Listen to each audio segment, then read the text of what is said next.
Imagine you've saved for an entire year. In your country, $300 isn't just a number, it's 2 months of rent or 6 months of groceries.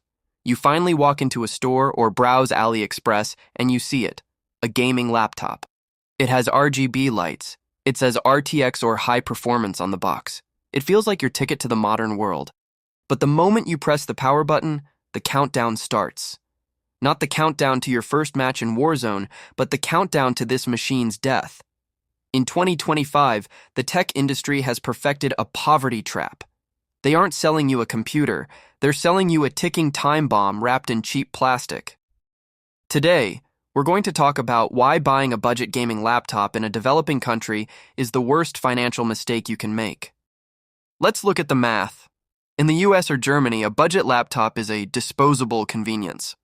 If it breaks in 2 years, it's annoying, but replaceable.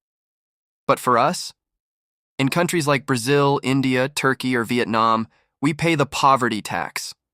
Import duties, VAT, and greedy local retailers push the price of a $600 laptop to nearly $1,000. Because we can't afford the $1,500 real gaming machines, we settle for the entry level. The brands know this. They know you're desperate, so they give you the illusion of specs.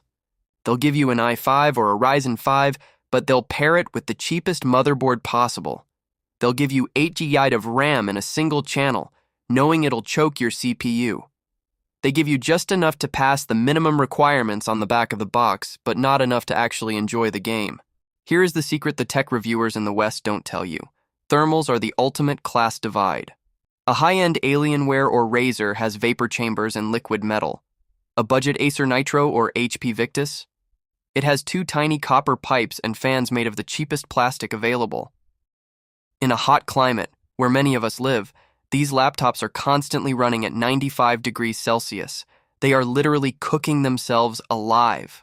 Within 12 months, the thermal paste dries up. The fans start to rattle.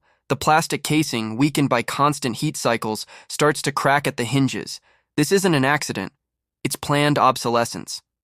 The manufacturers don't want this laptop to last 5 years. They want it to last exactly until the warranty ends, so you're forced back into the cycle. When you build a PC, you're buying an investment. If your GPU gets old, you swap it. If you need more storage, you plug it in. In a budget laptop, everything is a dead end. In 2025, we're seeing more and more budget models with soldered RAM. Soldered. That means the 8 GB you bought is all you will ever have. When games start requiring 16 GB or 24 GB as standard, your $900 investment becomes a paperweight. You can't fix the screen. You can't upgrade the cooling. You are stuck in a prison of hardware that was out of date the moment it left the factory. And then there's the marketing. Have you noticed how local retailers in our country still sell laptops from 2021 as new arrivals? They take the stock that didn't sell in Europe or the US, ship it to the global south, and sell it at a premium. They use buzzwords like 4GB graphics card without telling you it's an ancient mobile chip that can barely run Minecraft at 60 FPS.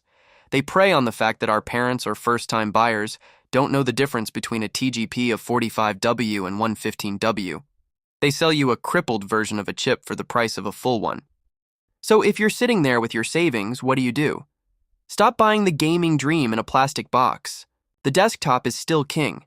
Even with high GPU prices, a desktop built with used parts from AliExpress or eBay will outlive 3 budget laptops. The console alternative. I know, PC master race, right? But a PlayStation 5 or an Xbox Series S offers more stability and longevity for a fraction of the price of a thermal throttling laptop. Business laptops plus cloud. Buy a used ThinkPad, built like a tank, and use the rest of the money for a GeForce Now subscription. It's better to stream a game at ultra settings than to play it at 15 FPS on a laptop that's melting in your lap. We live in a world that wasn't built for us. The tech industry looks at our countries and sees a dumping ground for old components and cheap plastic. But we are smarter than that. Don't let the RGB lights fool you. Don't let a sale trick you into a debt you can't escape. Build, don't buy. Research, don't rush, because in our world, every dollar counts. Thanks for watching. If you've been burned by a budget laptop, tell your story in the comments. Let's warn the others.